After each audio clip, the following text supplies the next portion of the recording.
Okay, I don't know what happened with that. That was weird. That it would play over and again. Hi, everybody. Hello, Sasha. Hello, Rosemary.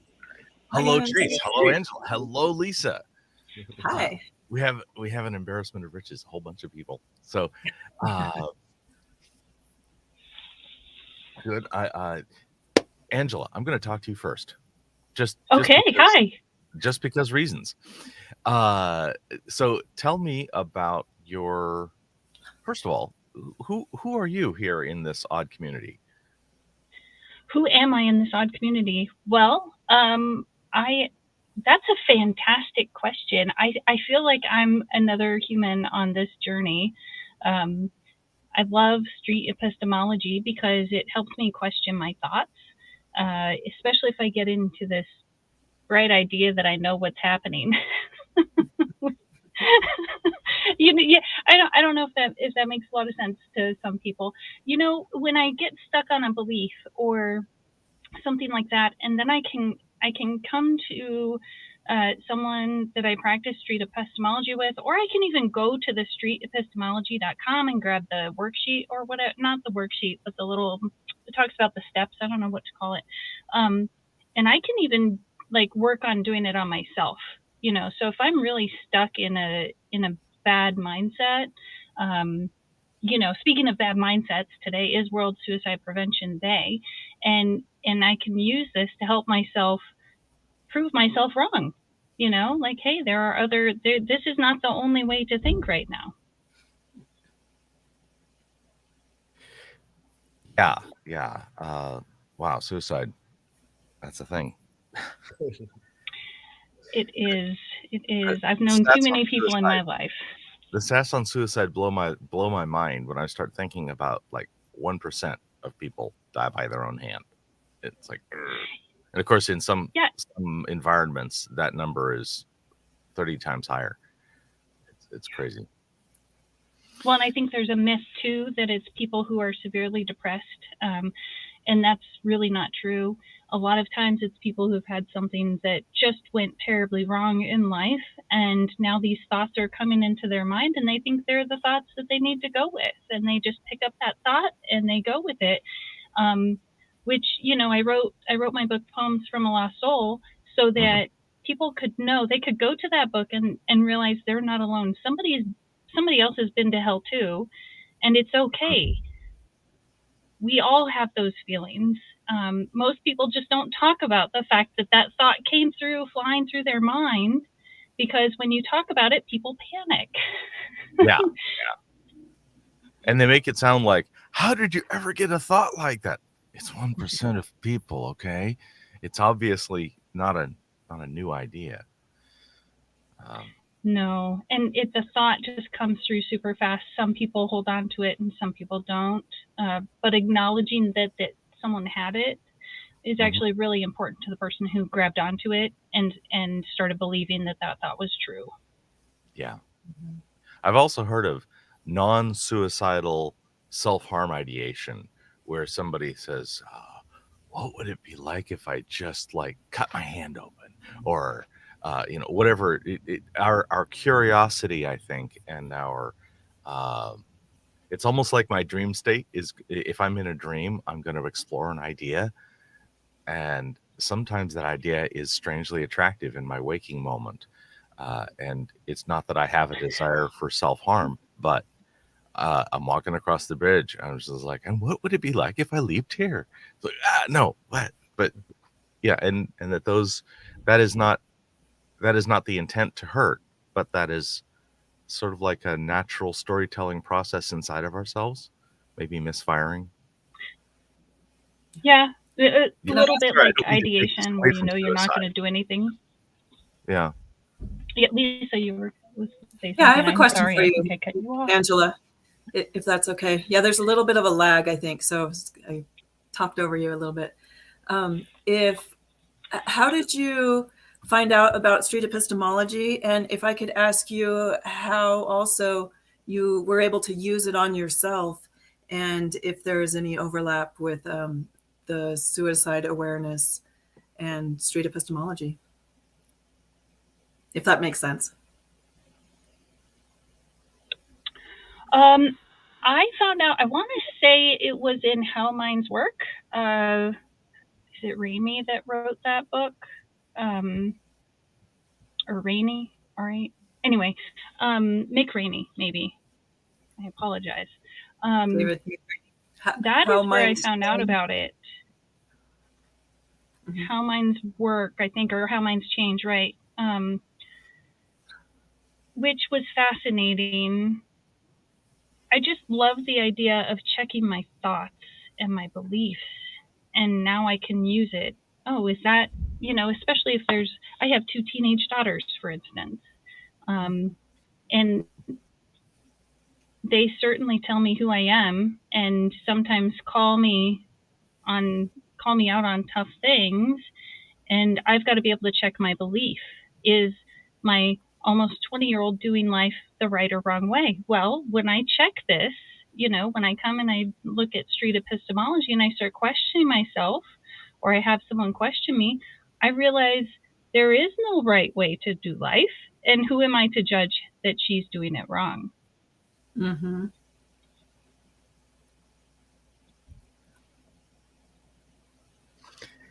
Yeah, I don't know that I'm doing it right for myself, and I'm a lot older than 20. Do any of us know if we're doing it right? Oh.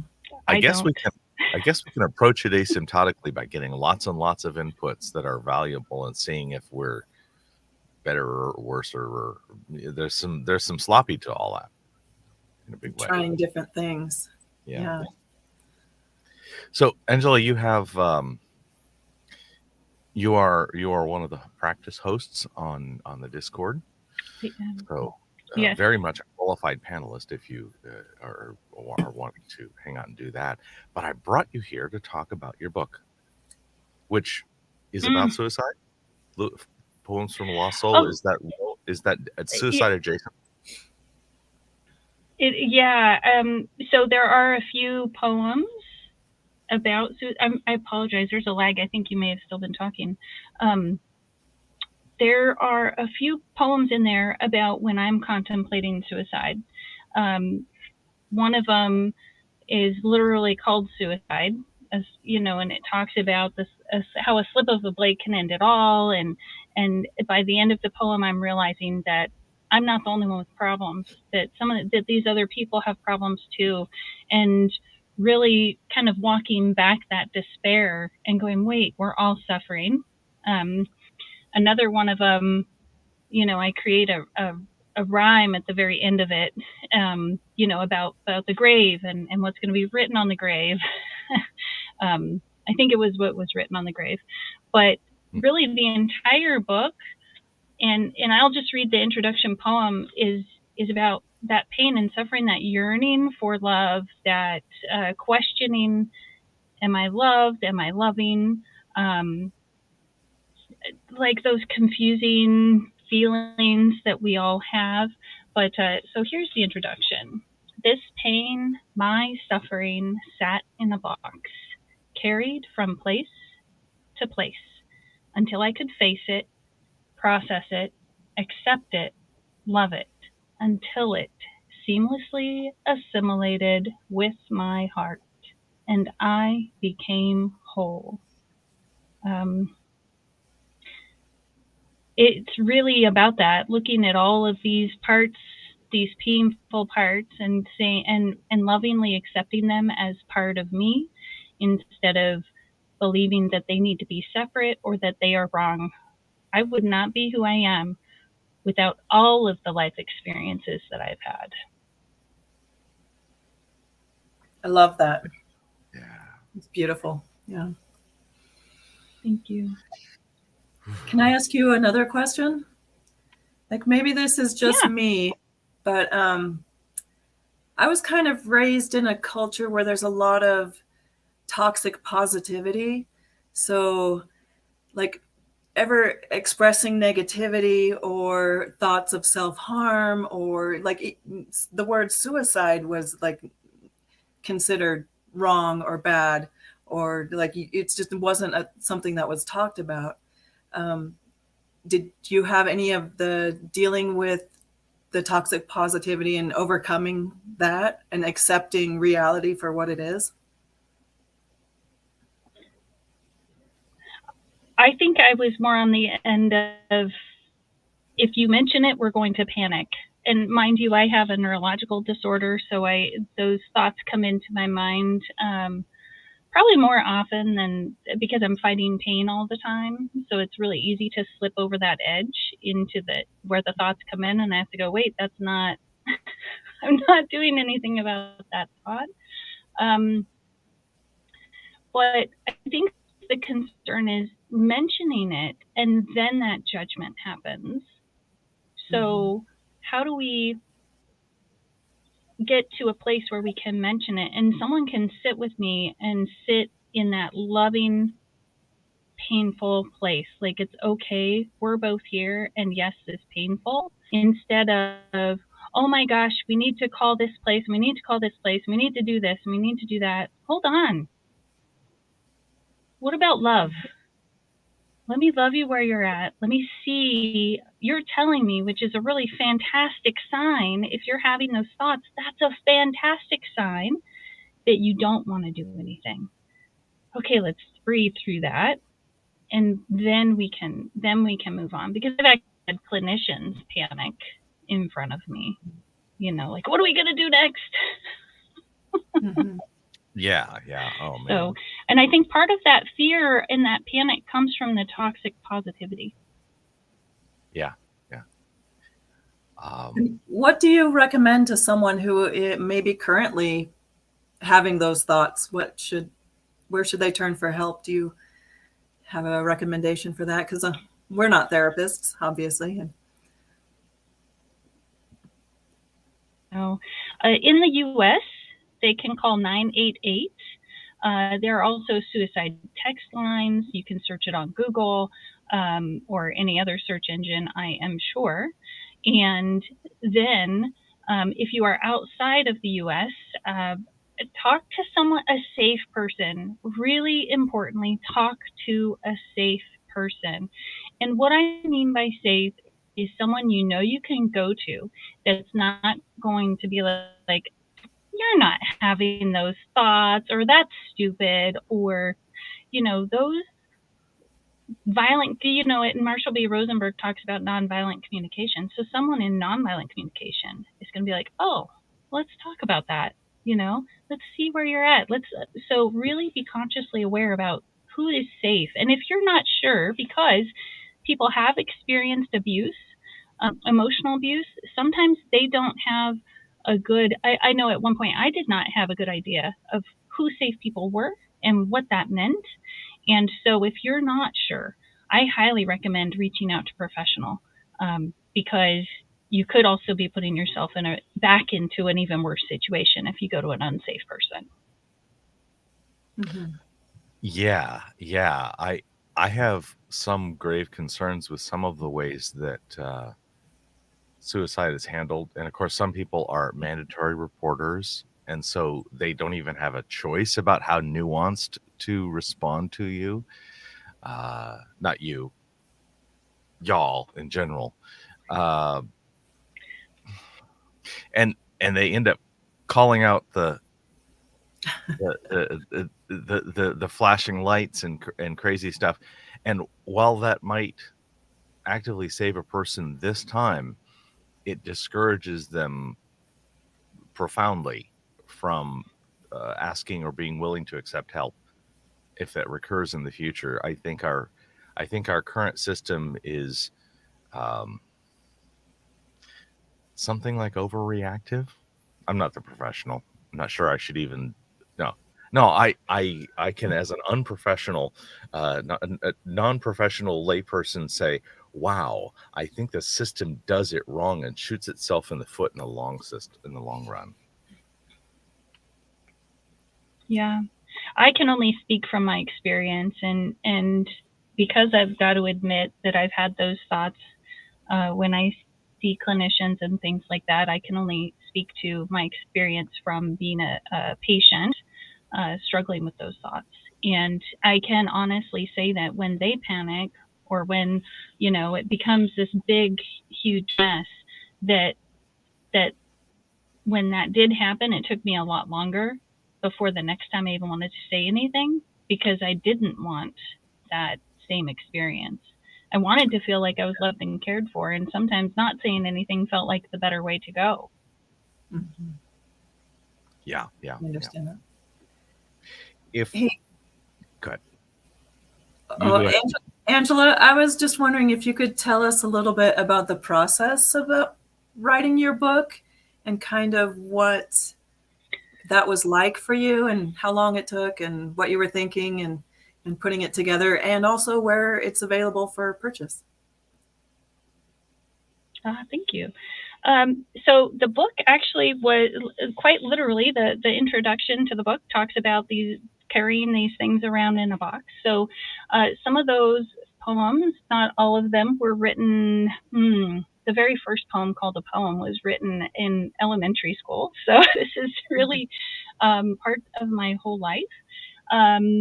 Some of them were written in relation to friends of mine committing suicide. I knew someone who was raped.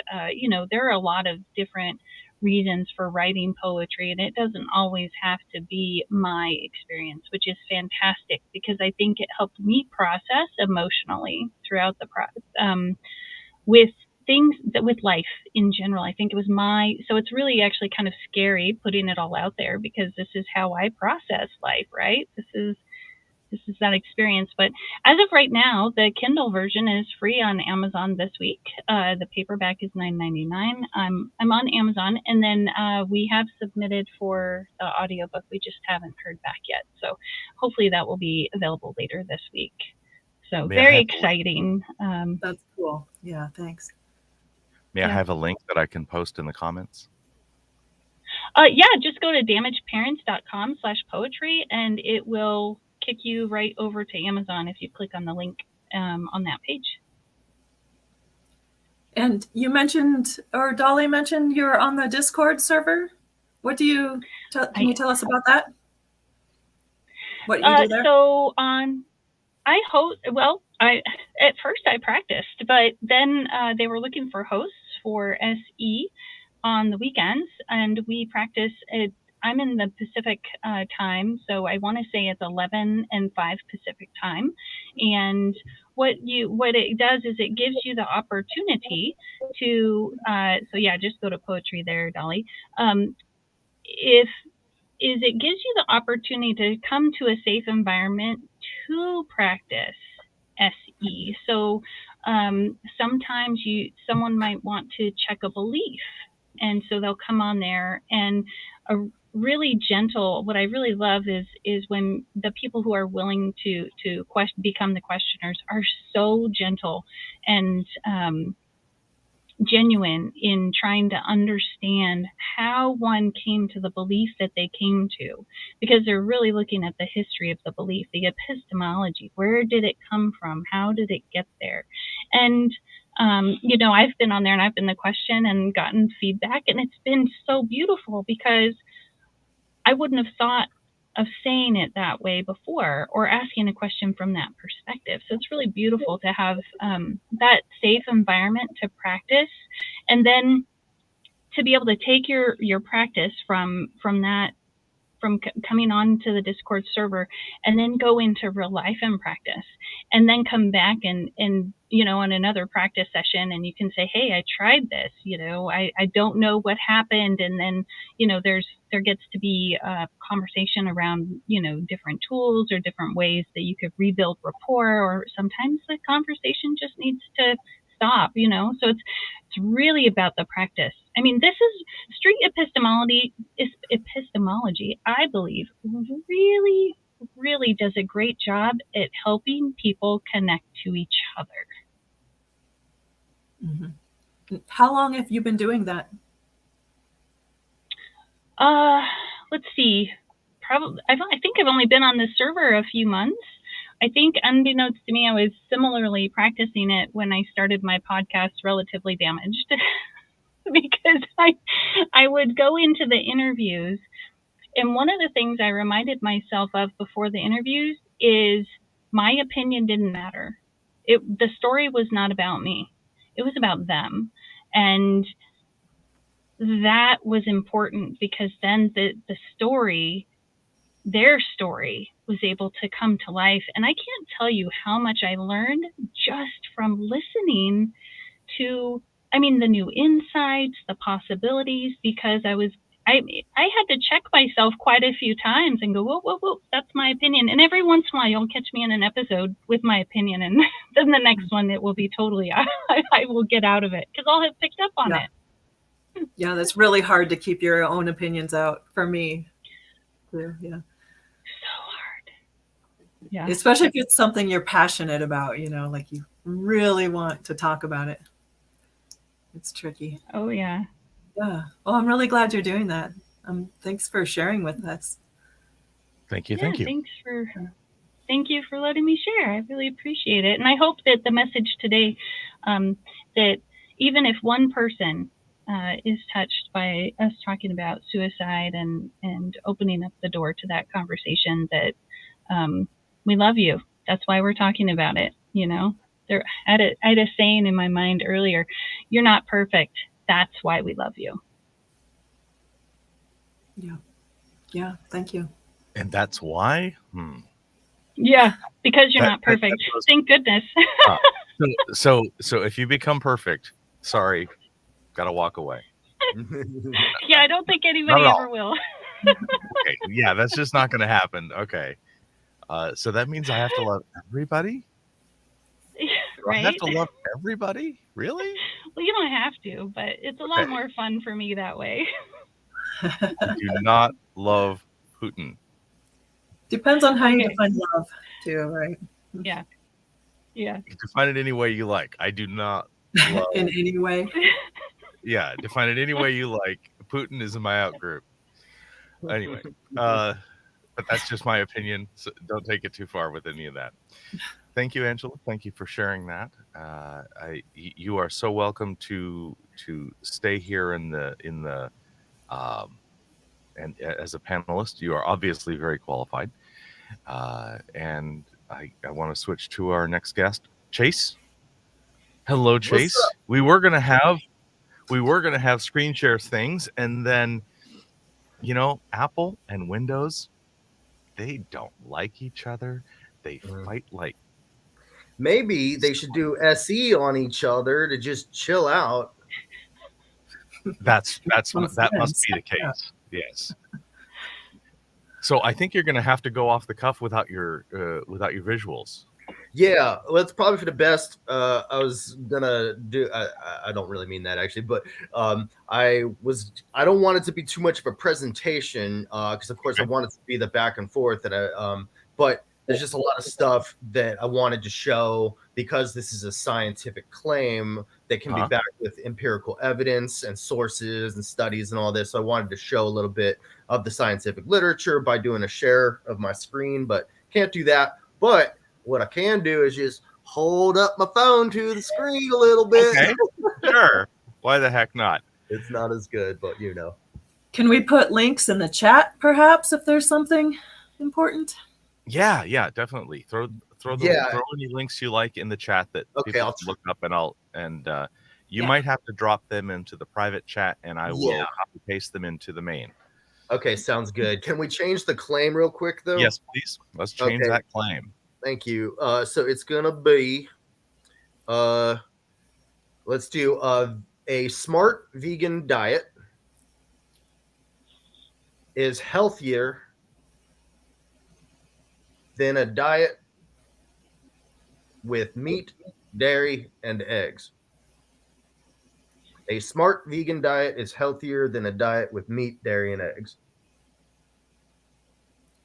Can I ask where you're from, Chase? All over the place, and then some. Oh, everywhere. Yeah, I got that southern tang every now and then, I also got mad soul, so watch out. My family all had southern accents, but I'm from Los Angeles. But you can turn it on. Yeah, it sounds all I got to do is think about some sort of a family reunion or something like that. I'm right there in the South. And sometimes it gets me into trouble because people think I'm making fun of them, but I'm not. Okay, trust me. But if you're not careful, I'll turn into a Scotsman. All right, if it's not Scottish, it's crap. That's right. Looking damn good in a kilt there. All right, good. Oh dear. All right, a smart Let's vegan move diet is healthier than a diet with meat, dairy, and eggs. Looks good. Okay. So, let's start with yeehaw, Tony says. Let's start with defining some terms. What's a diet? Stuff people eat, I reckon. Okay. So is that's what people end up actually eating? They intend to eat, or they plan to eat? I suppose there's lots of ways to say it.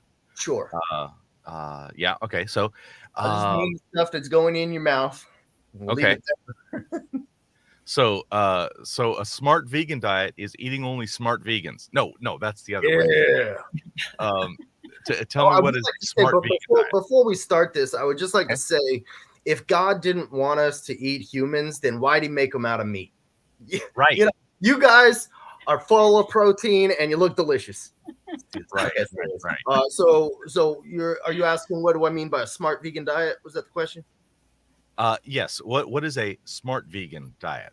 Yeah. So basically, what we're talking about after, this is about the consensus of these articles, of these scientific peer-reviewed journals are, talking about just vegans in general. So this could be, somebody who eats strictly a whole foods plant-based diet, which would be no processed food, no vegan junk food, right? And that's the healthiest thing. And then on the other end, you got only vegan junk food diet, right? And that's not healthy, just vegan ice cream all day, right? So in the middle is probably where we're looking at the average of vegans, right? And I think most vegans are probably in that middle where they're eating a lot of whole foods like rice, pasta, fruits, vegetables, seeds, nuts, beans, bread, that kind of thing. But then also throwing in the vegan junk food like burgers and vegan chicken, ice cream, pizza, all these things, candy. So vegan, you would say that a vegan burger, an Impossible burger or fake meat is junk food? Yeah, definitely. I mean, it's got a lot of important nutrients, but it's also got a lot of sodium and stuff like that. We'll look at a comparison of the ingredients of if I can show it to you of like a Beyond Burger versus a beef burger and that kind of thing. Okay. So basically what I'm saying is a smart vegan diet would basically be not the smartest vegan diet, which would be that full whole foods plant-based diet with no vegan junk food, but smart enough to where, you're not only eating junk food all the time. Okay, cool. All right. Can I ask a quick question? Or do you want to just do your questions first, Dali? No, you jump on it. Dogpile. I'm just wondering, like, if any vegan diet is not necessarily healthier than a meat animal diet? It's possible there could be a vegan diet that is less healthy than a meat based. Yes, because theoretically, on the one end, you could eat nothing but lettuce and Oreos, and that would be vegan, but you're going to die pretty soon. Okay. Yeah, French fries and beer are vegan. Yes. Right. Yeah. Soda and chips and French fries. So, and compare that, like the worst vegan diet compared to the best meat eating diet, which is also going to have fruits and vegetables in it. And maybe the leanest meat and no red meat. It'll just have fish. And what I mean? So you could, and it would only be like, you would only eat meat one day a year. That could still be a meat eating diet, but it would be so minimal that it would basically have no real impact on your health. Yeah. Okay. Yeah. So the quality of the vegan diet matters immensely. Yeah, definitely. Yeah. Okay. And I assume in this case, we're saying we're even comparing that the smart vegan diet, meaning the quality vegan diet, is healthier than a quality diet that includes meat, dairy, and eggs. So say that again. If I have a quality diet, one that would fit your minimum junk food standard, but that included meat, dairy, and eggs as a significant fraction of the calories, not just an occasional cheat, that your claim still would say that the smart vegan diet is healthier.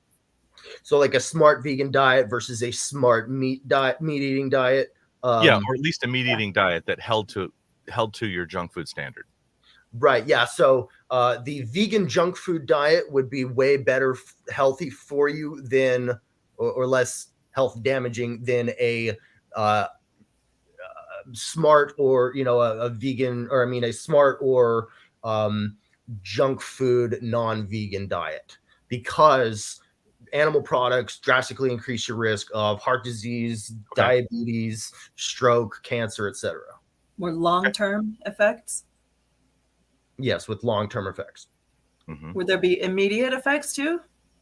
I mean, as soon as you start introducing a lot of saturated fat and cholesterol into your body, then you start building up plaque in your arteries, which is atherosclerosis, which makes it hard for your blood to flow from your heart to the rest of your body and leads to stroke and heart disease.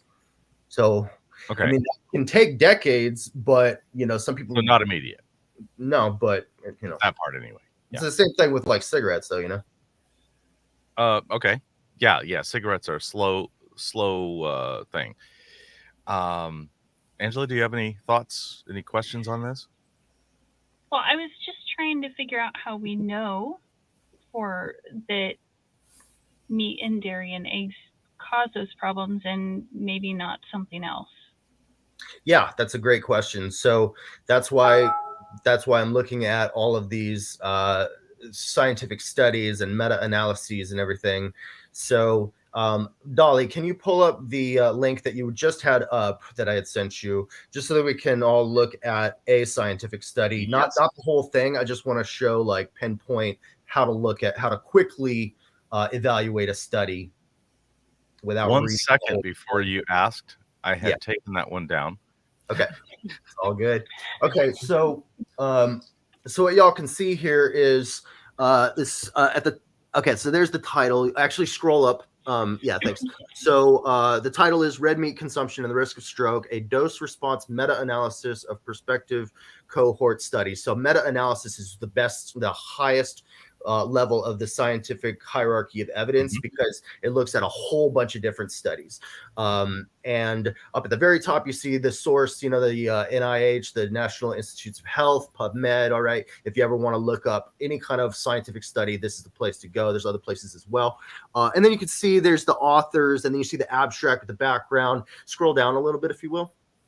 And you can see the methods and then the results. But look at the conclusion is the main thing that you can kind of skip to if you want just the gist of the thing. There we go. So our findings indicate that high consumption of red meat, especially processed red meat, will increase the risk of stroke. So that's just one example. Now, I have 160 links like this that show the exact, like, I'll show you I'll give you the summary of the worst products. Okay, so un momento. All right, here we go. So in summation, the worst thing is processed meat, and then red meat, and then eggs, and then dairy, and then chicken, and then butter, and then fish. Reasons being that processed meat has been shown to cause heart disease, colorectal cancer, esophageal cancer, type 2 diabetes, type 1 diabetes, high blood pressure, hypertension, stroke. Red meat. Do we know the relative risks question here? Do we know how much safer the worst? The least worst? No, sorry. Between the top and the bottom on that list, do we know their relative risk? Right. So you'll have to go into all of these studies, and I'll gladly, like, anybody can email me at chaseavier@yahoo.com, and I'll send you this list for free, and of the 160, and you need to go into each one of them. But yeah, these studies will tell you, like, they'll say, for example, like, women who ate 2 to 5 eggs per week, which is just a small amount of eggs, 2 to 5 eggs per week, had like this drastic increase in, I can't remember what it was, ovarian cancer or something like this. And it'll give a percentage or something, so they give more details. I don't have all the details for all of that in these 160 studies. Okay. So red, if I could just real quick, let me do the summary real quick, because it's very quick. Red meat, heart disease, colorectal cancer, pancreatic cancer, prostate cancer, esophageal cancer, breast cancer, type 2 diabetes, type 1 diabetes, high blood pressure, hypertension, and stroke. That's red meat. Eggs, heart disease, oral cavity and pharynx cancer, upper aerodigestive tract cancer, colorectal cancer, lung, breast, prostate cancer, bladder cancer, all cancer sites combined, dairy, prostate cancer, ovarian cancer, colorectal cancer, chicken, cancer, diabetes, high blood pressure, hypertension, butter, heart disease and cancer, fish would be cancer, heart failure, and stroke, all from pollutants such as mercury and PCBs, and also then high blood pressure and hypertension. So some of these products, like I said, I kind of listed them because not only necessarily in the amount of like the fish, for example, kind of only has a few it only has a few things, and it might, the amount of fish versus the amount of beef to get those negative effects might be different, right? Sure. So I'm very mathy, and I make my medical decisions based on actual risk. I think in micromorts, millionths of a death. And so, for example, I last year was in the hospital and I had to choose between getting a PICC line or staying in the hospital for a while. And I did the research and figured out that the PICC line was going to risk me 1 part in 1,000 per day on my life because they're dangerous. But that staying in the hospital was going to risk me 3 parts in 1,000. So I chose the PICC line. And that's significantly high risk. That's a lot of risk. 1 part in 1,000. I'm only going to live 3 years on average with the lower risk option, but it's the right thing. So I really want to understand how much risk I'm taking, as opposed to this is detectably more or detectably less. Do you have any math that I can play with? And I should have said this from the start that I'm not a doctor or a dietitian or anything. I'm just some dude. So a lot of this is, you got to do your own research after I send you the links and stuff. But what I can give you is a great starting point. So again, a lot of these studies and meta-analyses they're not, some of them are saying, I think even the one we were looking at right here, if you scroll up to the top, let me see, the title of this link might be high. Okay, actually, this one doesn't say high consumption, unless that was the conclusion. Can you go back down to the conclusion? Because some of them will say, oh yeah, so this one says a high consumption of red meat will lead to stroke. So that's, so we need to see more about, and in the results, right above this in the results, you'll be able to see the more the math of it, but I don't want to bore everybody with all that stuff right now. Yeah. We're not coming down to a simple thing. Lisa and Angela, please jump in and feel free. I have a question. Sure. Yeah. Would someone following a smart vegan diet not have any of those things? How are you guaranteed, if you follow this smart vegan diet, never to have a stroke, never to have hypertension, never to have a heart disease? No. Because yeah, how much not is the only risk, because I think get that right. So Right. How do we balance? Yeah, that? Correct. Yeah. So what I'll do now is I'm going to send another link and Dali can post this up for me. So this will be this one right here. Right here. Up in here. Yeah. Tony, I'm not ignoring you at all. Tony has a lot of questions in the chat. Cool. And we'll get to them. Yeah, we'll get to them. And the one that he most recently asked while you're sending links around is of the people having heart attacks, what are people like that have those heart attacks? Yeah. Are they controlling for things like smoking, wildly overweight, or other kinds of factors? Right. So there are other factors that can contribute to cancer, heart disease, stroke, etc., diabetes, that are, health related, like high consumption of sugar. Or, this is one of the things I was saying about don't eat a whole bunch of vegan junk food. Don't eat junk food in general, for the most part, if you want to be healthy, because that stuff's just not good for you. A bunch of oil and shit, salts and all these things. But what was the question again? I got lost. It was, what are the kind of people that are having these? Okay. heart Right. attacks. And I think he was asking, are they controlling for these other factors? Yes, of course. Like that's otherwise the studies would be, ruled out as, unscientific or uncredible. Now, some of the studies might say, or in general, studies will say about any issue, they might say, this isn't the best form. Like, again, I was talking about that hierarchy of scientific evidence, right? And at the top, you got the meta-analyses, but at the bottom, you've just got like anecdotal evidence, right? Which is not strong. And so that's just Right. like surveys, right? So, but they'll write articles. You can do anecdotal evidence that black is white. Well, Yeah. hold on. I want to clarify what you're using as your definition of meta-analysis.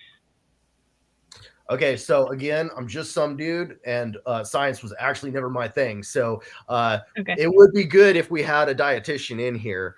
But all I've done here is looked for all of the articles, all of the peer-reviewed scientific literature that I could find about the benefits or negative outcomes of both a plant-based diet and non-plant-based diets. And this is what I've got. For the most part. And there's still more articles out there, but I spent 100 hours compiling this list.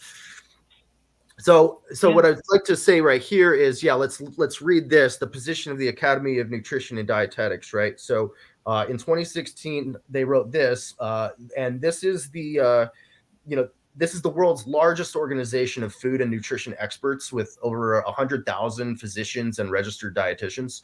So this is the place to go, right?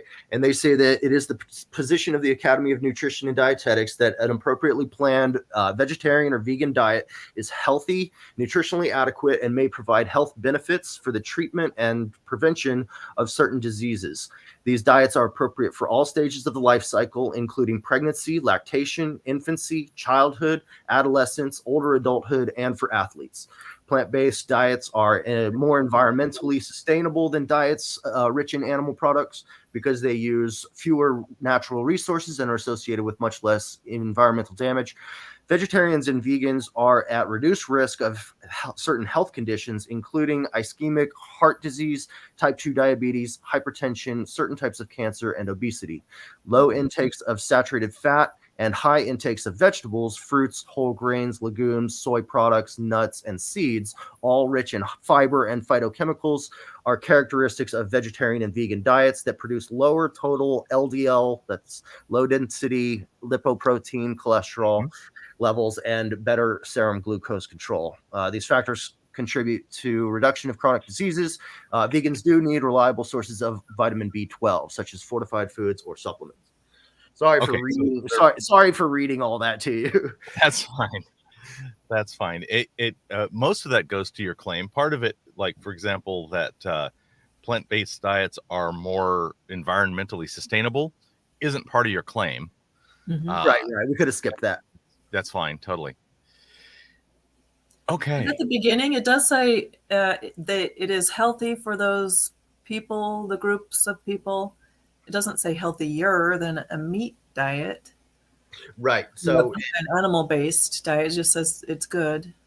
Yeah, I think a clear inference from that is that if the plant-based diet is nutritionally adequate and doesn't cause heart disease, cancer, diabetes, etc., but a meat diet does, then why get your nutrients from something that's also going to give you all those chronic illnesses? Yeah. And to be clear, this isn't a study. This is the position of an organization. Mm-hmm. Right. An organization of people that nominally should be pretty well informed. So Chase, I have a question. Sure. Let me just say one last thing that, this kind of statement is also backed up by the British Dietetic Association, the Heart and Stroke Foundation of Canada, the National Healthcare Service. I mean, it goes on and on, Mm-hmm. Mm-hmm. Yeah. I mean, clearly you've done a lot of research on this. You've done a lot of try to keep it scientifically based, right? What motivated you to start researching this? Did you have an objective to begin with? Or Yes. What was how did you get started in this? Yeah, it's a good question. So I do care about human health. I'm a human rights activist. That's how I started my activism, was with human rights, like anti-war stuff and whatnot. But then I also became an animal rights activist. So I'm a crazy vegan. And so in my pursuit of saving animals, I have to learn a lot about the dietary, side of vegan diet. Yeah. And it also helps to know about the environmental side of this stuff so I can be even more persuasive. And but again, I do care about human health, and we feed this poison to children. Yeah. Tony says. So I have a question. Oh, sorry. Go ahead. Angela first. I was going to say. Oh, thank you. I'm trying to understand, because I've also had the experience where, we've trusted scientists. So I'm trying to understand how this information that you're looking up is trustworthy, and how do you balance that? Yeah, great question. So I would be even more confident if I was a dietitian, if I knew anything about science, right? Now I know a little bit, but I was homeschooled by Christians, so I didn't really learn science, 6,000-year-old Earth and all. But anyway, so yeah, there's things that could increase my confidence. Like I had never really read a scientific study until a year ago, when I started, like less than that, about a year ago. And so, and I have, it's hard to understand a lot of this stuff because I'm not formally trained, but I think that you can see the consensus of experts, and that's not appealing to it's like not an appeal to authority, because these are the proper authorities for this issue. And as opposed to like asking a cop about the health benefits of a plant-based diet, just because he's an authority figure doesn't mean he's in this field. So that's an appeal to authority. But this is just looking at not just one expert, but the mass consensus of experts. Okay. Right. So instead of like a long time ago, Ansel Keys had come out with a bunch of studies, and now we're finding that he cherry-picked his data. So what you're saying is you're trusting this because it's not just one person, it's a multitude of people, and they all appear to be at least mostly in agreement. Yeah. And the methods that they use in a lot of these links that I've provided are, very rigorous methods of experimentation, as opposed to just a poll, Right. This isn't about individuals' opinions, Right. other than, well, actually the position paper is, but that's secondary to the question. Again, that's like a ton of professional scientists in that field, looking at the data, looking at the evidence, the meta-analyses to come to that position. Tony has some blatant messaging. For people who know SE, messaging is when we're starting to push the alternate viewpoint, and we have to be careful not to jump into debate with that. Tony believes that the AND, I think this is the Academy of Nutrition and Dietetics, have come out and disassociated themselves from this study's position. Notably, this study is dated 2016. Right. So obviously there's a time frame potential. Yeah. And I don't have any data to back up Tony's assertion yet. Yeah, so I wouldn't say that they've disassociated with themselves with this study's position. That's like making it sound like they're like, oh, we said something and now we're backing away from it. That's not the case. To the best of my knowledge, this was in 2016. And my guess is that, and I'm open to being shown that I'm wrong about this, but my guess is that the Academy of Nutrition and Dietetics, probably like a lot of other health organizations or even non-health organizations, might release position on any given thing and have a time frame on all of their positions. Like every 5 years or whatever, we're gonna say, hey, we need to update our position and that kind of thing based on new evidence that comes out, because that's how science updates itself. So I think right now you're not a bug. Right. So I think right now the Academy of Nutrition and Dietetics is saying, yes, right now we don't have a formal position because our 2016 formal position is out of date and needs, but they said they're in the process of making a new position on this issue, but they have to do, they're going to go through all the science again. Good evening, House of Comments. Thomas asks, which is the strongest factor to your veganism? Health aspects or animal harm? And I want to paraphrase and ask, which compels you the most? Which persuades you the most? Yeah, animal rights for sure. But like, it's important to know that there's a difference between being vegan or being plant-based. Right. So being vegan, like you can be either way, you're eating a vegan diet, you're eating a plant-based diet either way. Those are that's where vegan and plant-based are interchangeable, is this what kind of food you're eating, vegan, plant-based.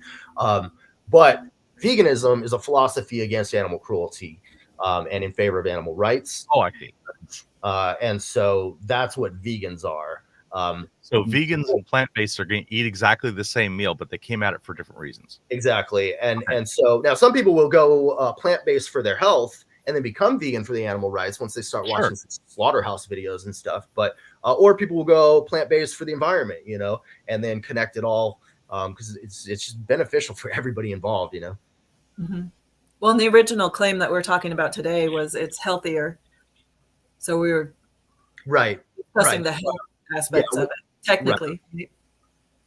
Yeah, I wanted to focus in on the health today. Mm-hmm. Yeah, I appreciate that. Is that your main? That is nice and you know that guy? Yeah, plant eater. That's Patrick Baboumian. Okay. My strength is my compassion. I'm going to hold my response lest I be objectifying. Is your main motivation the health aspects? I'm sorry, repeat. Is your main motivation the health aspects at this point, or is it animal rights, or what's your main motivation that keeps you doing this? Is the animals for sure, and the environment. Like, we're killing our environment, and I'm going to do another call in with y'all next week or something about plant-based diets can really help the environment. But yeah, it's all about the animals. Like, the environment only matters because it can help or harm sentient beings like humans and animals. But I mean, and like, you've got the right to eat unhealthy food if you want to, or to smoke cigarettes if you want to. I mean, you might, get more unhealthy and clog up the hospitals, which has a detriment on society. But like, it's usually like, if you're not hurting anybody but yourself, do whatever you want. But once you start harming somebody else, and that includes animals, that's where we draw the line. So, but I do really care about human health. I want people to make better decisions, but I eat a lot of vegan junk food. So, sure. Okay. Angela, you were going to say something. Yeah, Angel's first. Yeah, I had a question that if let's say there were two people with the same information, and you came to the conclusion you came to, and the other person came to the other conclusion, how do I want to word this question? Outsider test? Basically, yeah, an outsider test. Yeah. How would you come? How did they come to that conclusion versus how did you come to your conclusion? Which I think we know a lot about you, but. Right. So I would have to, see what kind of person we're talking about, because if we're looking at the same evidence, it would be strange if they came to a different conclusion. So I would think that the only reason they would it would seem that the only reason they would come to a different conclusion would be one of two things. Either they're, not well-versed in science and stuff like that, and so they're forming an opinion. They look at the evidence, but they don't know how to interpret it, or they don't really care, and they live in denial. And so they say, and so they disagree that it's that eating animals is unhealthy, or they're a nutritionist. They're a dietitian expert, like the top ranking, the boss of all the dietitians. And so they're smarter than me, and they're looking at all the same evidence. And maybe they're saying, oh, Chase, you fool, you're looking at the evidence wrong because you don't know how to do science. So maybe I could be the buffoon in that situation. I don't think it's likely. I mean, again, if we're looking at the same evidence, because I have overwhelming evidence in my favor. Now, maybe if they were to try to compile a list of 160 links like I did that are counter to what I provided, but I don't think they can, because I've tried to find those links to, destroy my confirmation bias. Hello, Tony. Tony is in the stream with audio, doesn't have a camera handy. Hey, Tony. And Tony, your background There's a bit of background noise. So, no, not a problem. So if you are quiet for a while, hit your mute, and so you can control it, so I don't end up muting you back and forth. So tell us what do you bring, Tony? I don't know. I think a lot of what Chase said is it's just a lot of it is actually I feel I can't say that he's misrepresenting, but rather it's more like half truths in what he is saying. So, for instance, like for example, you think he has cherry picked his data in order to come up with a positive case? Is that right? More or less in that regard, yes. And so it's more like I'll give an example, right? So what Chase says about like the hierarchy of evidence and meta-analysis being at the top or something like that. Mm-hmm. That's actually a very dangerous thing to be saying, because although meta-analysis has a very strong point in the overall understanding a particular subject or field pertaining to the strength of evidence pertaining in that field, but not all meta-analyses are actually equivalent in the same power structure. Right. Yeah. Right. Without reading the meta-analysis, I wouldn't be able to proffer an opinion as to the actual statistical power of it, because I could make a meta-analysis on the opinions of people about a movie. Yeah, and you wouldn't expect that I would have anything other than maybe a predictive power as to how well that movie will do.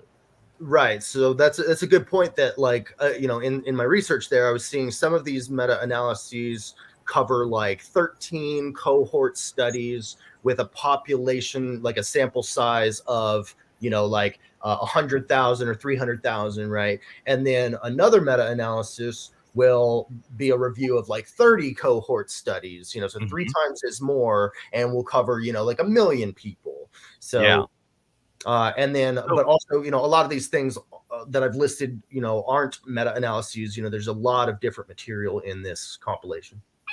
I'm interested in the question of how much we should be persuaded by some kinds of data. If I had a meta-analysis with a substantially large N that was correlative, in the sense that all they did was observe people and ask them what their diets were and then observe their medical outcomes, and then I had another one that was what's the word?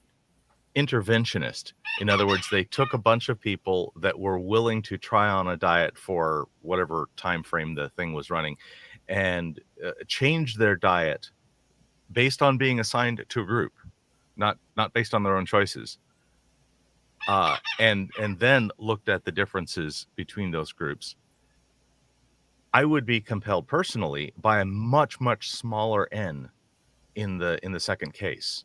It would take far fewer subjects in there for me to get power on the interventional study. Where would you, and I invite all of us to weigh in on this, how much bigger an N in a correlative study would be compelling equally to a much smaller N of an interventional, or would you consider them equal, or maybe even reverse my position on that? And did I just geek so hard that it wasn't understood? For me, well, I put myself on mute, but I wanted to say something. Is that we'll touch on what Chase was saying before. It's like yes, there's certain type of studies in which they have more power pertaining to the amount of people they actually study in that particular study itself. So not all study are equivalent, but still, like, I don't think Chase truly understood what I was trying to get at, and that is kind of what Dali is trying to get at, I believe, if I remember correctly, and that is that just because you have associative data doesn't mean that you got to get more associative data at a higher level, because it doesn't matter at that point that it's just quantity. We're looking at the actual quality of the data, and is that it doesn't matter if you have a prospective cohort of 10,000 people. What matters is whether or not the confounded factors are extremely controlled for. Yeah, and for sure. At the highest level of what people in this field call randomized controlled trials. Right. And so that is what truly matters. If you have a meta-analysis of randomized controlled trials on the mass, then that's what I'm trying to get at what Dali is saying. That is where you should truly find the associative data in that level to be of bigger impact than just meta-analysis of just pure associative data. Yeah, so I would urge you to email me and look at this list yourself. And if you can find studies that, like what you're talking about, to give me an example so that I can, update my list and make it even stronger. Or if you have evidence, links that you can send me that show that show the opposite of what I'm proposing, because I can't find them. That's what I'm saying. Like, there are so many position papers and all kinds of different studies with different methods that are all saying the same thing and nothing detrimental about a plant-based diet. Like, well, is what you're saying is like all studies are not created equal, obviously, right? Like there's different types of studies and different quantities and all of that. So you have to put a different weight amount on each particular one and give a lot of credence to one, maybe, and then maybe this only slightly supports what I'm exactly looking for. And I forget where I was going with that, but that's the general idea. Yeah, I agree. I just think it would be unreasonable for me to be agnostic or lean in the favor of eating meat, dairy, and eggs after 160 of these links when I can't find, hardly anything that says the opposite. Yes. Why would I put stock in that other thing? Go ahead. So Chase, mental note after the show, link me what contact information for you, since you've invited contact, that you would like me to put into the description. I'll do that after the show. For the moment, I have put my email address into the chat, JugglingLessons@gmail.com, and I would be happy to facilitate these connections between people. If you want to send things, you can send it to me and say, hey, forward this on to, and I'll be happy to do that. And handshake the communications. Real quick, I'm going to try right now to just send the link of this document that has the 160 studies that I compiled and maybe you can attach it in the chat. So let's see if that works. I'll do what seems to work. Okay, I just sent it to you there in the private chat. Okay. Oh, it's a Google Doc. Oh, that's going to be much easier. Okay, cool. Chase, do you think somebody could want to continue to eat meat just because they like it or whatever and find the same number of studies or even more and then send that number of studies to you? I want them to do that if they can, but I don't think they can do that. Because but what if they could? Would you change your mind then and be like, oh, I guess I was wrong? Well, it would make me down to it would neutralize my position, which would definitely decrease my confidence for sure. But if I had 100, if they presented I'm not saying they will do it, but yeah. Right. But yeah, for sure. But if they were able to present 160 counter links of the same quality, then that would just bring me to an agnostic level, right? Of not knowing which is better or worse and thinking maybe they're both equal. Of equal, like credibility and the quality level of the study. No, I mean, the diets would be equal. If the credibility of the studies is equal, then the diets would be equal in theory. Right. Okay. And so at that point, then I wouldn't make the claim that a vegan diet is healthier. But I would still say we should stop cutting the heads off of animals. Right. That doesn't address the ecological, the environmental aspects or any of that, or ethical. Right. Well, I like to say that I think we kind of got off hand there, and that is, it's not so much that, onto the claim itself, I would say that I don't necessarily, for my years of actually looking at studies, I don't necessarily see how a vegan diet is healthier. All it ultimately boils down to is the lifestyle that you choose to make it, whether or not it's actually healthy. And it goes back to the problem of soft science, and that is you can't really ultimately make a causal inference. But that's for another point. The point I'm trying to previously tackle, and that is like Chase said, you have to provide the evidence. Just 1 second. Right? It's not so much that I'm providing evidence; it's so much that Chase has to provide it because he's making the positive claim. And so the positive claim that meat actually causes or induces heart attacks and such as that's still a hypothesis. Just went to debate. It comes debate. Because here's the thing, man. That's fine, Tony. Because here's the thing, man. Okay, go ahead. Right. We'll cut right here. Okay, because like those weren't questions. Like you made statements in there. You're making positive claims now, right? And so I made my positive claim. I backed it up, right? And you haven't even looked at the evidence yet, and you're already dismissing it. And so I urge you to actually look at the evidence that I presented before dismissing it, and then provide some evidence of your own. You say you've looked at the studies. Give me some links. ChaseAvier@yahoo.com. I'd love to see him. Yeah, and Tony, I would love to have you on as a guest with your claim in the future, and we'll hear you out all of it, and like that. And if you want to have a debate style situation, Chase has a channel and would probably love to do that. And if that means I can help because you need a moderator, I don't know, whatever. I'm happy to invite myself in and barge around and whatever. Yeah, that sounds fun. I love to see those kind of things happening. And of course, on this show, we have this weird format that we're trying to follow. Yeah, thank you, Chase. Yeah, for sure. And so I would just say if anyone wants to check out more of my videos, Chase Avier at YouTube or Facebook, Instagram, all that good stuff. Lots of protest videos, me leading marches and all that stuff, rescuing animals from slaughterhouses. Good times. Yeah. Cool. Yeah.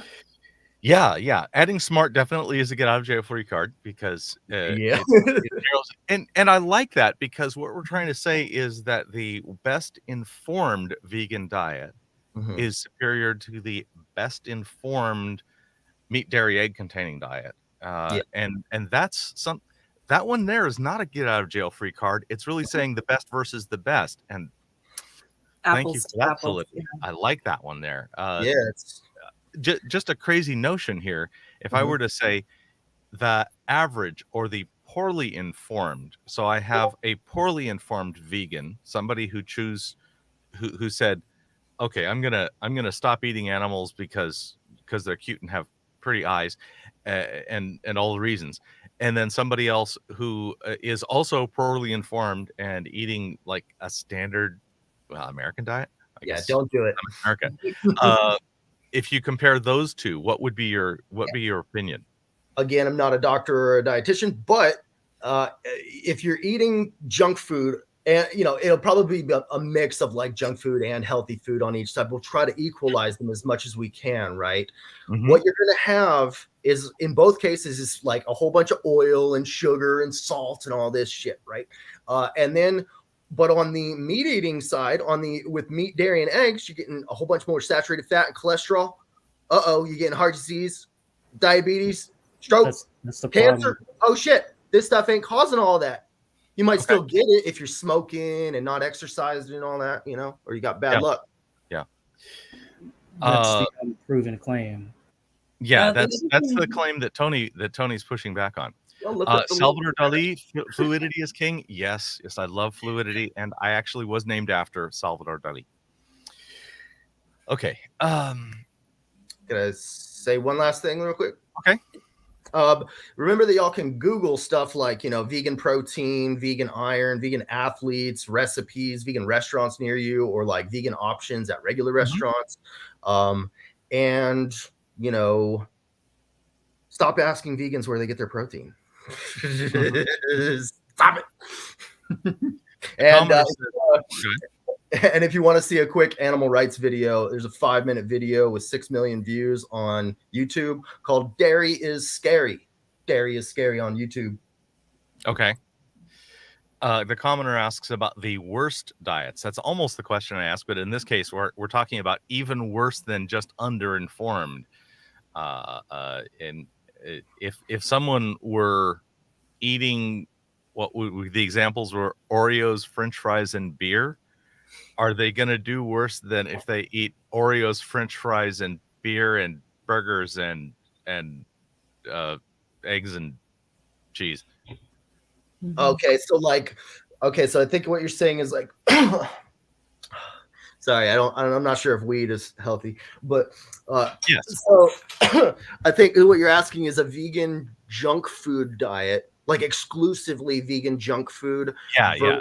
versus You got a really bad diet and a really bad diet. Which one's going to kill you first? Well, it kind of like if we say like, okay, Without meat, bad diet with meat.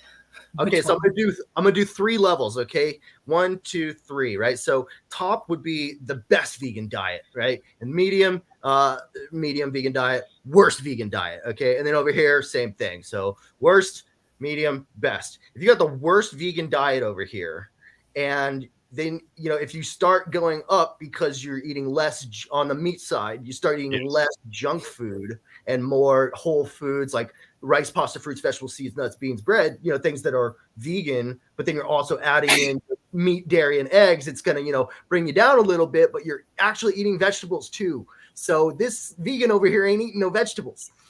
So, so it's quite possible that a meat eating diet could be better than a vegan diet health wise if they're on the other ends of the spectrum. Yep. Well, and don't we have to factor in the definition of health? What makes someone healthy? Like, what if you eat a smart vegan diet, but you never exercise, or you smoke a lot, or I don't know. Well, that's a good point, Lisa. I don't know. The all sides being equal thing. Yeah. Right. Exactly. That's why I'm saying we account for all those variables, equalize all that stuff so that we get actual data. So the only difference would be the diet. Right. Yeah. Because exactly. Yeah. Which sounds hard to do, but it's easy. Man, just buy something else. You're at the grocery store. There's breast milk. To study sounds hard to do. You can either buy the nasty breast milk, or you could go like that and buy that sweet ass almond milk. It's vanilla flavors. Good. I couldn't. I absolutely couldn't, because I looked at the nutrition facts on the back, and it's got too much sugar for my diet. Have you looked at all the plant milks? Because some of them are unsweetened.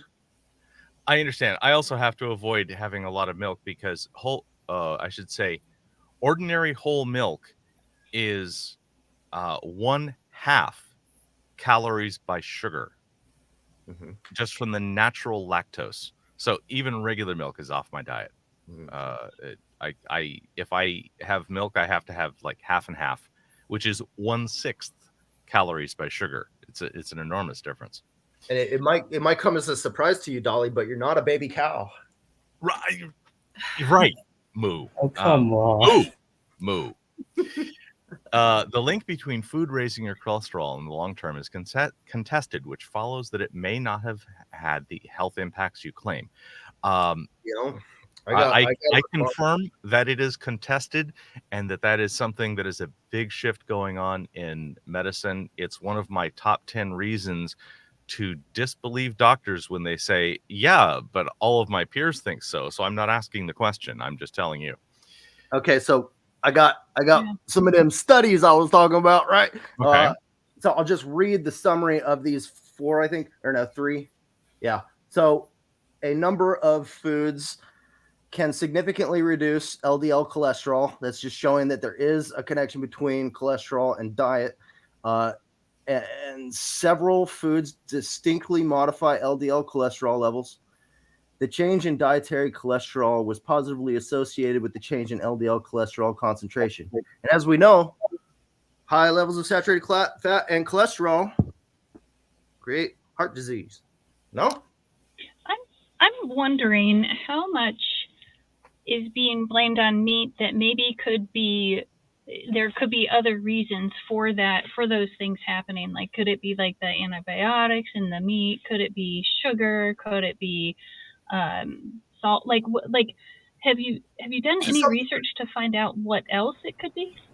Yeah, so to some degree, you're right. That could be a factor, but a lot of these studies have been done in other countries where their diet and their health, like their exercise regime, is very different, low smoking, these kinds of things, and you see similar results. Another thing is like the World Health Organization, the WHO, they say that processed meats are a group 1 carcinogen, meaning that they cause cancer. They've been shown to cause cancer, and they're in the same category as tobacco and asbestos. Group A, Group 1 carcinogen. That's processed meats. That's sausage, bacon, ham, burgers, chicken nuggets, deli meats. Okay, and then you've got, and then the World Health Organization said that red meat is a Group 2A carcinogen, meaning that it probably causes cancer, and that includes all mammalian meat. So that would be, not birds and fish, but that's talking about cows and lambs, and and it also includes deer as well. So they don't make any differentiation between factory farm or free range or whatever. Yeah. I'm going to mostly shoot my messengers and say, and I need not categories, but actual relative risk before I,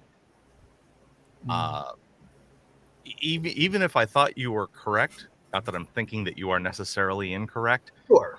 Even if I were convinced that they were in the same category, that would not allow me to make my health decisions without understanding the relative risk. Yeah, I understand. And because marijuana is in the same category as heroin. Oh, categories are not the thing, baby. Yeah. Sure. Yeah. And to be clear, just because it's in the same category with the World Health Organization doesn't mean necessarily that processed meats are as cancer causing, like as cigarettes, in the sense that they will do it as at the same, but nevertheless they're in the same category, and that's distressing, and so we probably shouldn't give that to kids. And I'm just gonna throw one last little message in here, and then we get to close out with Chase, because our timing, and say that my understanding of the relative risk of processed meats versus unprocessed meats is a 5 to 10 multiple. I'm not sure, but a lot of these studies say that both are harmful. That was my message. Okay, obviously processed is worse. Disagree. But one thing I wanted to say, worse, and 5 to 10 times, not a little bit. It's a lot worse than drunk driving. Okay, but one last thing I want to say for Dali is, as far as like being swayed to change your diet based on potential harms of eating animal products, I think once you look at these 160 links, that should be convincing enough. If you care more about your health than you do about maintaining your current diet and the pleasures and comforts it brings. But also, I'm not expecting really people to go plant-based or go vegan based off what I just said, all this stuff, because personally, I find the ethical arguments for animal rights being much more persuasive and long-lasting. Because I would too. Full conviction, but it can be hard to accomplish that goal of being persuasive in that as well. But what I wanted to do here is to make sure that everybody knows we don't need to eat animal products. Even if I was wrong that a diet with meat, dairy, and eggs is worse than a smart vegan diet, even if my claim here is wrong, it should be very clear by now that we do not need to eat any animal products. And so therefore, supporting slaughterhouses to that degree. Supporting slaughterhouses is needless animal cruelty. I know that's not part of what we're doing here, but that was my goal, is to show that we have no excuse. Yeah, I went vegetarian or vegan or some number like that for about 2 or 3 years back 20 years ago, and I had to quit. I went anemic. Okay, so it's interesting because I got articles in there about anemia and how a plant-based diet helps it. So I think a lot of this is just that it was probably a poorly planned vegan diet at the time, because maybe you just weren't informed. A lot of doctors even, they weren't taught a lot about nutrition. They weren't taught. My partner was a doctor. Okay, but who was incredibly well informed and was helping me plan my diet at the time. But anyway, now I'm back to arguing, so I'm going to let it go. That's okay. I just want to say, the plant foods have iron, and there's no need. There's no need. Okay. And apparently I wasn't handling it well enough for myself. But anyway, I don't want to distract the conversation or jump it into a bait. Thank you, Chase, for bringing that claim. Hopefully we've heard everything out. Thank you, Tony, for jumping in and for staying so kind. Tony, you rocked. Lisa, you rocked. Angela, you rocked. Chase, Dali. Well, I just want to like to. I didn't want to jump in because it's going to sound like Yeah. debate. So I just like to take this time to address Angela's point about how like what is potentially the causal confounding factors for why people get heart attacks and such and such, and Okay. that is completely different from what Chase is saying.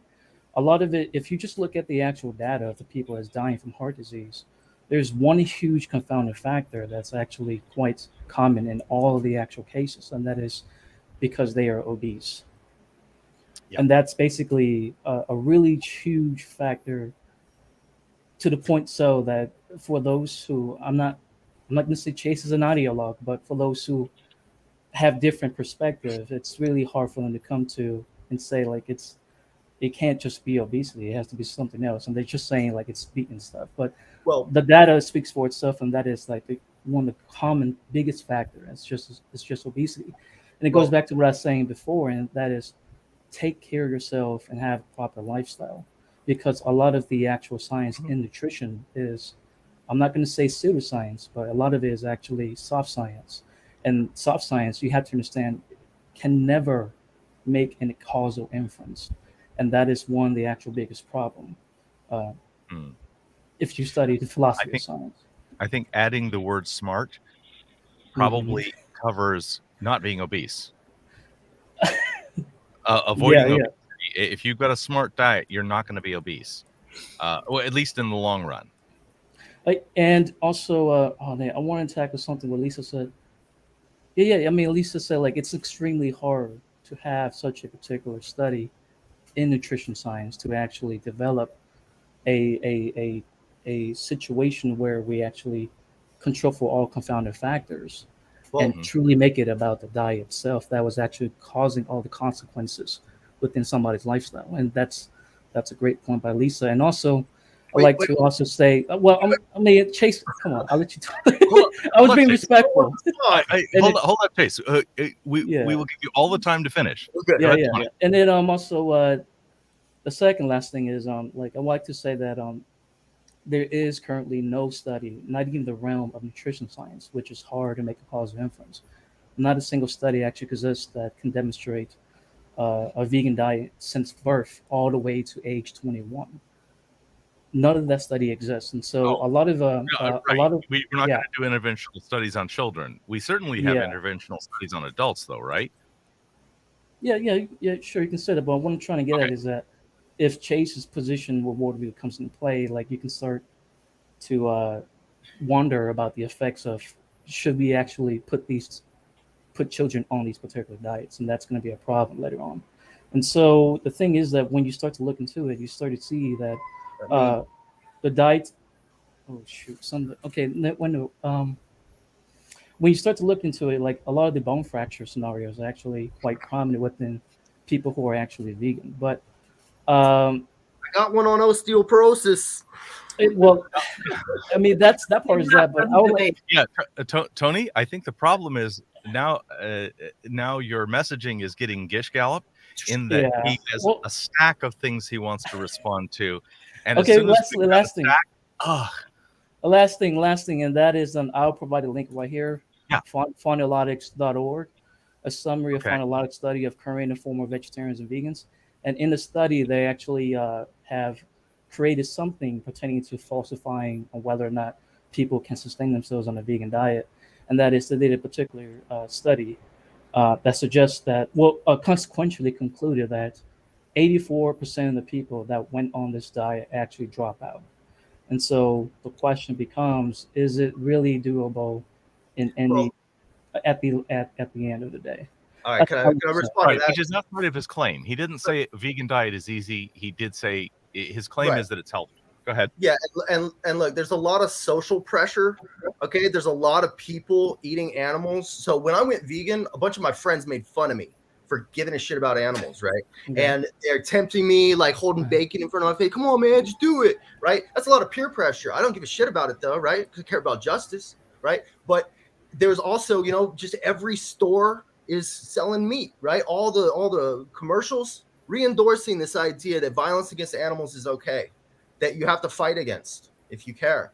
But it's possible. And so for people to drop out because of that reason, or for comfort, or because they, a lot of these people went vegan for their health or the environment, not because they care about animals. It's very hard to suddenly go from I think it's wrong to kick or stab a dog to I think it's fine to kick or stab a dog. It's hard to do that. And when we make that connection to other animals, it's hard to go back on them and turn back on them and pick up a knife. Yep. I want to make sure there's enough room for the other callers. I have House of Comments waiting in the background. Thank you, Chase. Thank you, Tony. Thank you. And is there any last notions that we want to throw in before I throw you both off the show? I like to say that I'm not against vegans. I think that you should have the liberty to live whatever lifestyle you want, as long as you're not making a lot of trouble or cause a lot of suffering to humanity.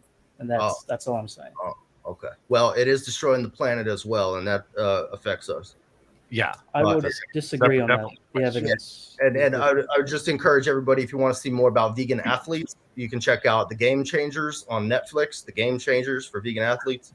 And if you want to learn about the environmental aspects of all this stuff, you can check out Cowspiracy on Netflix, Cowspiracy.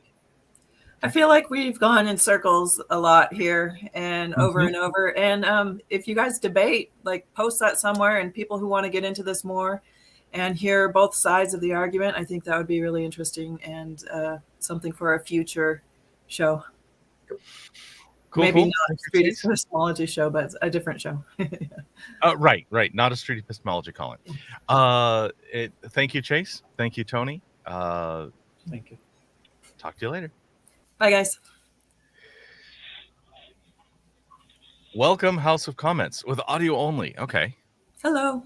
Oh gosh, hello. Sorry about that. Hey, hello. Good evening. I'm just clicking my things way over there, so that's fine.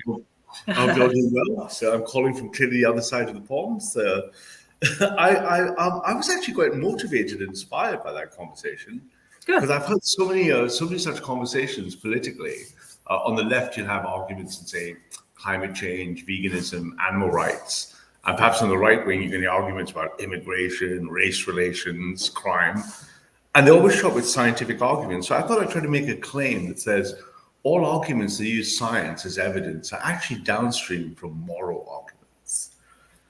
So I'm not sure that's a claim, right? So, I like that. That's fun. I'm going to try to type that one. So, not how to actually couch it or phrase it. I would just, I just jumped on. Let's see. Claim is, all arguments with science. I thought a downstream moral arguments, right? Are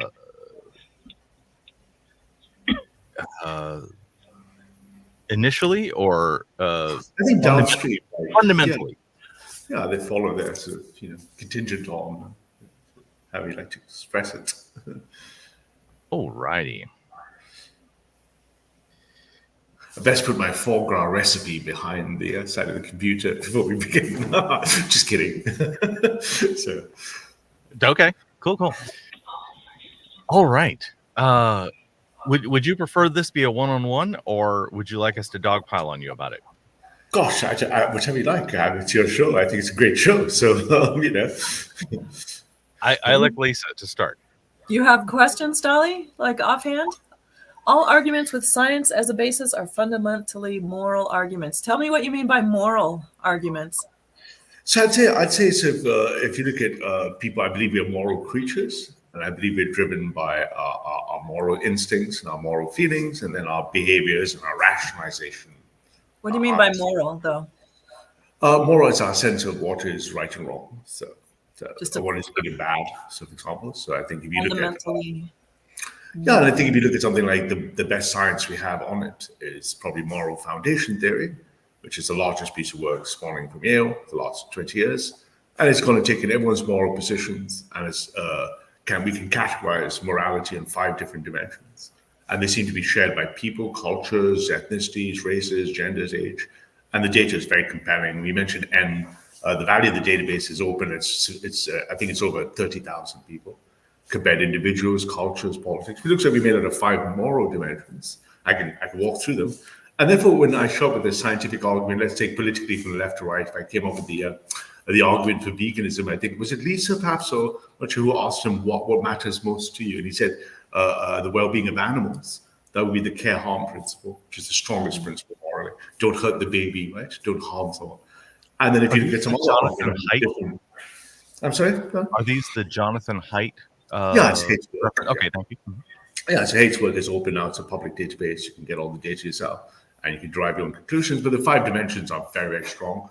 And if you take some other dimension that would matter to, say, to religious people, or conservatives, authority, for example, right? Respect your policeman, your father, the church. Those would be arguments traditionally conservatives would have across the world. So I think all such arguments are fundamentally moral arguments, and then you come to the moral fight with my favorite scientifically peer-reviewed studies. But really, you already have a moral driver, and then you're going to bring supporting science. And I think I heard a lot of that with the gentleman who called before. He's quite passionate. He really cares morally. He doesn't want to hurt the bunny rabbits, right? And therefore, all the science is going to be why veganism is good for you. But if I took a conservative farmer from somewhere, I'm in Germany right now, took a German farmer who was, hunting and killing, he'd be arguing completely morally for protecting his livestock and everything else. And then he'd produce his scientific studies as why, eating rabbits and shooting them is good. So that, I think, does that kind of give you a sense of my claim?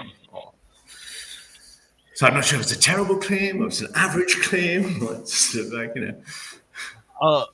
Okay, so Dowder asks arguments within science. Like if we were talking about the difference between chlorophyll 3 and chlorophyll 4 or the various kinds of things, is there a moral component to us classifying some plants as having one kind of chlorophyll versus another, if we're not saying that one is better or more important than another? Is it possible to have a scientific claim without any moral foundation? No, I think you can have data that's actually morally neutral. Really, you can just say, for example, you can measure the average temperatures in a place. And so here's the average temperatures in this part. Whether that's a good or bad thing would depend on whether you're in Alaska or the Sahara Desert. The moral component will take that data and make some meaningful value judgment about it after the data. So the data is fine. It's just like, is the average temperature of the sea, is the sea level rising or falling, could be great in one part of the world and terrible in the other. Right? So from an ecological argument, it's not really the sea levels, it's the morality of what your context is, I think is my claim. So, does that help? Do you think people go into certain scientific fields of study because of their moral reasoning, because of what motivates them, what they're passionate about, maybe in the field of study? I think so. My two nieces from my sister, one of my sisters is one's a doctor, one's a lawyer. They're quite close to each other. And the doctor is a pediatrician. She's very young. She's just one of the youngest pediatricians. And she always, from a young age, knew she wanted to make children feel happy and good. So surprised, 10, 15 years later, she's a pediatrician. I don't think it was the science of, that really drove her to be a doctor. I think she was going to be a doctor. She could have been any kind of doctor, but she's a pediatrician. And there's no surprise her sister is a lawyer, because her sister doesn't really care about children. Ironically, she's a lawyer, right? I mean, it's almost like you get these kind of professions, I think, that call you. So perhaps that's, I'm not sure if that's validated, but it wouldn't surprise me. So. Yeah, that's interesting. There you go. So, Angela, you were going to say something. I was just trying to figure out it's because I'm reading it as all arguments with science, and I'm thinking about the conversation we just had with Chase, and are you talking about like my argument with what I'm finding in science, or is it more anything that science is going to take a look at? There's a moral argument? Do you see where I'm getting a little confused? Where I feel like I'm maybe not understanding. No, I think there's scientists who go about doing scientific work and produce scientific information and knowledge that has not been morally used. Right? So you could go away and do things like, investigate particle physics or investigate, algorithms in machine learning. It's what happens once you've done the science. It's like, what's it being used for? So my claim is really that all these arguments are really then become moral arguments, unless they're specifically scientific arguments just about science. right? So typically, for example, the gentleman before was arguing for the benefits of a vegan diet. Really, what he's arguing for is a care harm principle. Now, in this case, the care harm is expressed as veganism. Someone else could have a care harm principle for recycling in the environment. But really, the recycling and the environmental science is after the moral concern for the planet or for animals, right? For example. Indeed. Yeah. So therefore, I'm always wary when people bring lots of science to an argument. My first question is, and that's what I think was Lisa's question, something, what's your motivator for this? I mean, why do you care about it? Is it just your, I think you believe you asked the question, is it just your physical health? And you went immediately, instinctively to know it's the animal well-being. So really the thing that's driving the science is a moral thing. I want the animals to be well. And part of that, we would be well, but the we would be well in the health of the health cell. It's really downstream from the moral cell. The moral cell is the care harm principle, right? That's I'm going to try to steelman your position and say the scientist who's figuring out how the fusion or the fission or the something works might be doing it for strictly whatever their reasons are and not have a moral component. But as soon as they put effort into communicating that to y'all, now I think there is at least the moral thing of y'all should care about science and become more scientifically educated. So just that I am attempting the communication has a moral component. Would that be correct? But Dali, why is he studying this? What's motivating him to study it? Is it because he wants the adventure of space travel, or like what started that? Was it something, a moral thing? I think that there's an obvious, you could obviously say they want to make the world better by understanding it. On the other side, their motivation might be strictly curiosity. Maybe that's it. Maybe it's just plain old curiosity. Yeah. I wonder why this happens. Let's figure it out. Yeah. So I'm not sure if that's a good claim or was it an okay claim, or I'm not sure if that was a fine claim. Have we understood you well? I do have one or two more questions before we're done. Of course, absolutely, yeah. All right. I want my two hypotheticals. And this is up or down. You can choose them in any order. What's something you don't know today, this has to be creative, that you could learn tomorrow that would change your confidence up or down? And then I'll ask for the other. You mean our confidence in my claim? I think it would be if I saw a large amount of data that showed me there was something more important to a human being than their moral drivers. I believe we're moral and social creatures. If I had a lot of evidence that showed me that was something telling us that we're not moral, perhaps we're automata or something else that's a motivator, then I would put morals at the highest level of the motivation of a human, be it to love your spouse, look after children, whatever. So, I think language is messing me up because important to me is moral. Yeah. So, but the question would be, okay, right, absolutely. So what would change my? I would have to find. I would have to be presented with something that would convince me that it wasn't morality calling the shots. Right. Yeah. So if it's something that was not morality, then I think I'd be okay. And then I need to understand why that thing drives morality. Okay, so that would reduce your confidence. What would increase your confidence? The ability to plot. Yeah, the ability to plot the entire world's data. So if you take the Haig's work at the Moral Foundation Dimension, that's got 30,000, but if we could get the data for all 8 billion people, and then we could correlate that data to large parts of our behavior, and then they could show there was nothing else, right? That was crushing it. Then we would know that was a much stronger epistemic truth, right? So if I had everyone's moral data, and I could put all the things in, and I could see how we all acted towards any shared moral situation or moral context, then that would be okay. That would more than steelman it. That would make it very difficult to serve, if you like. So. Cool. Okay. One more question? Yes. Of course, yeah. As many as you like. Okay. I'm not sure how many people backed up. So. Can I nitpick the word all? Because could there be a situation where an argument with science as a basis is not a moral argument? Or is it all the time? That's kind of like saying all the time or never. Like, could there be a situation where one is not? Oh, absolutely. I myself, I mean, I'm a computer scientist. I'm a scientist. I've been a scientist all my life. I don't believe science is the most important form of knowledge. I mean, my faith tells me the most important knowledge is to know how to love. Right. So for me, the most valuable thing wouldn't be science. Science would be something derivative of something. Science is just showing me things. It doesn't tell me how to be a better person. It's not going to give me. It's not going to give me the things I want. I think so. So I mean, science is important. I'm a scientist, but it's not the most important thing. Nor is rationalism a reason for me. I don't think I don't operate my life with reason, rational. Yeah, thank you. I don't sound like a hippie or anything like that. So. Just in case. I can sound enough like a hippie for all of us. Yeah, I was just thinking, okay, hey, go with Nothing stuff. wrong with that. It's like, yeah.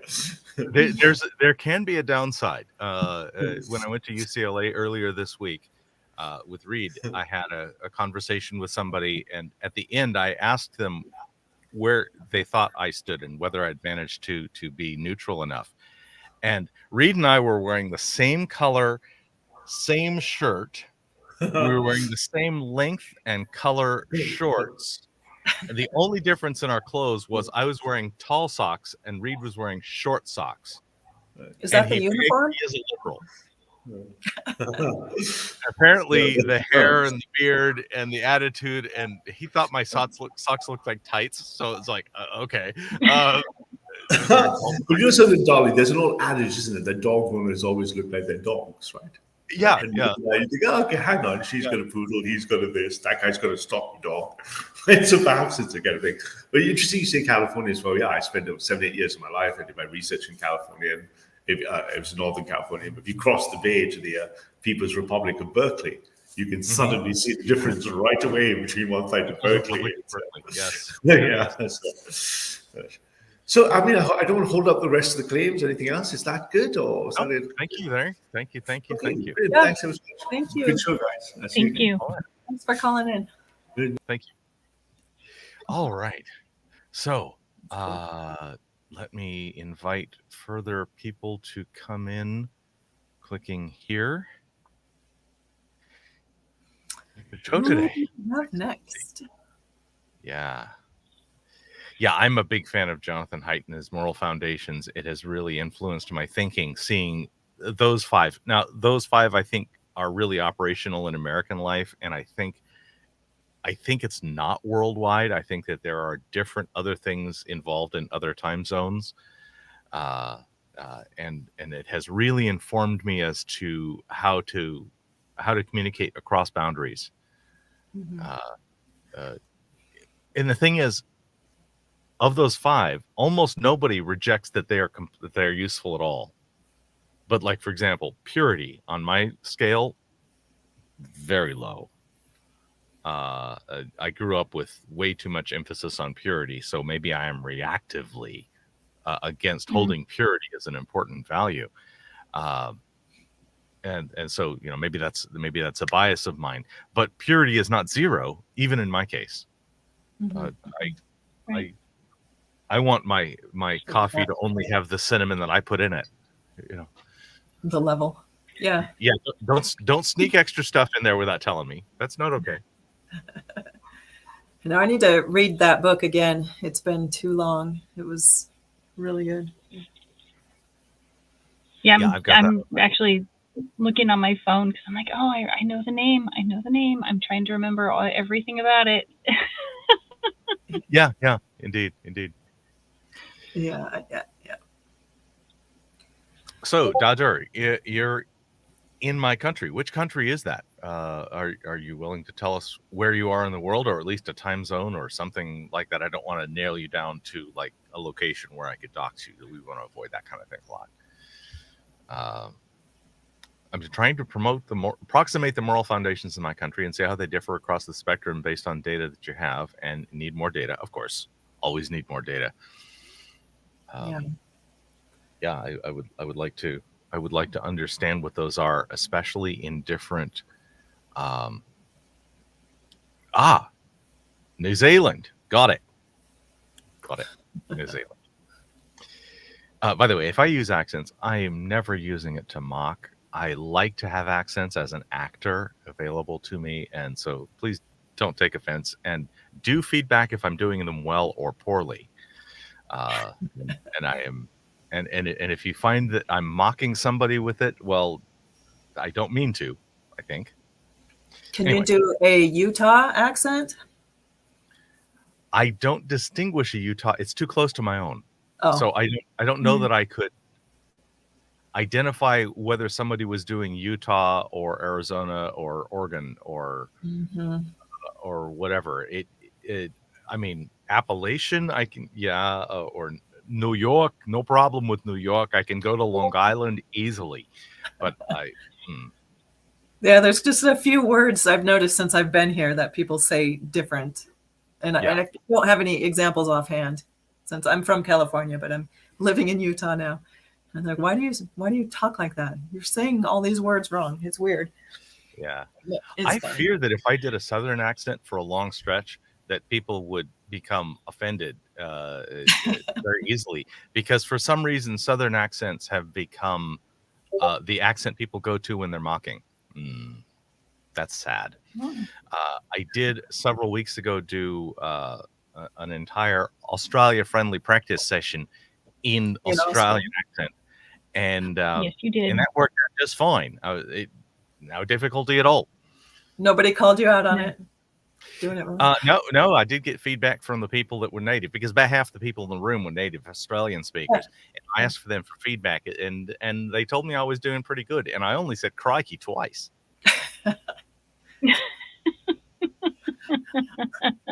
No references to shrimp on the barbecue? Didn't mention one of those yet, but I suppose that's in the bag somewhere. Stereotype, right? Yeah.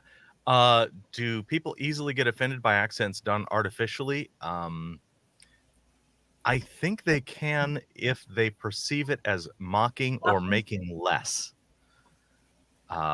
And then, of course, there's the people that don't even try, and they should. I'm thinking of Kevin Costner playing Robin Hood, who didn't even attempt a British accent. And I'll tell you, I mean, I liked the film, but I was completely thrown out of my suspension of disbelief by having Robin Hood not have a British accent. That messed with me. So anyway. I think it's hilarious when people try to speak Californian. That makes me laugh every time. So, like, who are not native Californians.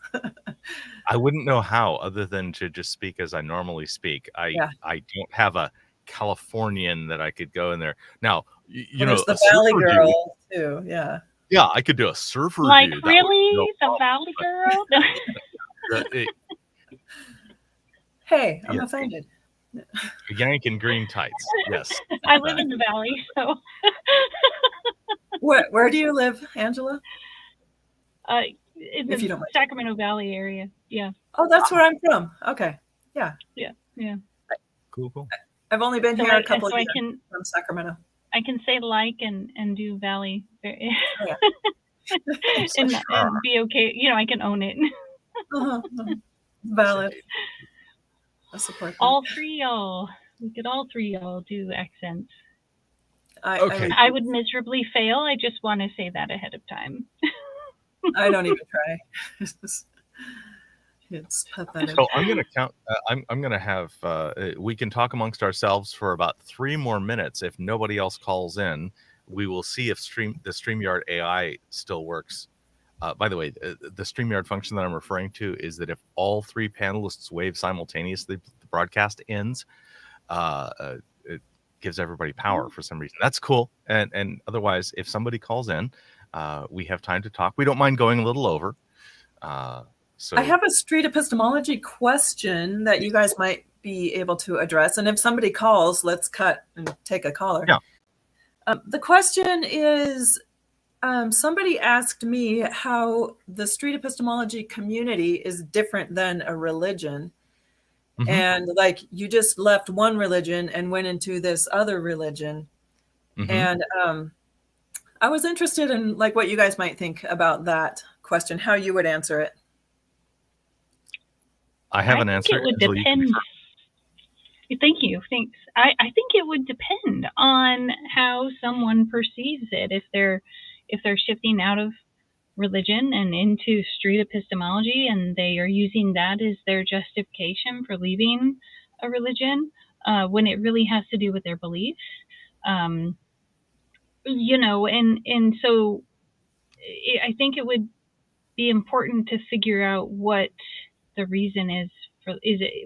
I don't think it's street epistemology's fault, and I don't necessarily see street epistemology as a reason so much as a great, fantastic tool. But that's my opinion. So. Yeah. Yes. Yeah, that's a good question, Rosemary. Is that assumption claim equivocating religion with community? Yeah. We For the definitely master, perhaps. Yeah. What do you think, Dali? I think we have a very strong community. So if you are equating religion with community, come to church. Join our religion. Yeah. As a community, most of us are ex-theists. We do have atheists who were always atheists. Certainly, I'm thinking of Inspiring Reflection as a good example. Since we are largely ex-theists, we are reactively a low control group. We are extremely open source. We are extremely flexible. If you disagree, we avoid the whole notion of dogma and that kind of thing. We can have arguments. That's a C. That's not a C. That's a. And then I'll have a beer. It's fine. And we don't hold it against each other at all. I'm working side by side with people that are on far ends of political spectrums from me. Not a problem. So we are a low control group, not a high control group. That's important. And minimum dogma, non-centralized control. In that we don't so much have control, but we do definitely have consensus. We listen to each other a lot, and we take the temperature of the room, figure out where people are. And it's not that we're also just being followed around by polls or something. It's not even quite like that. Mm-hmm. Yeah. So yeah, also I think we don't make big claims. We're very modest in our claims. And that kind of thing. And we're not even, I think as a community, because we are disproportionately atheist and ex-theist, as a community, we may have an anti-supernatural bias, but we don't have a rejection of that. We are perfectly happy and delightsome to bring in people that are that are theists. There are several theists that practice SE and do really well. I'm thinking of Luke. I'm thinking of Matthew. I'm thinking of several others that are not as public. And you could be they a are religious person. Mm-hmm. Yeah, Dowder says that we all worship the Magna Bosco, and now I work with Anthony directly. I'm on projects with him, and no, we don't worship him. We tolerate him, and he's a good guy, but he's not a better guy than the rest of us.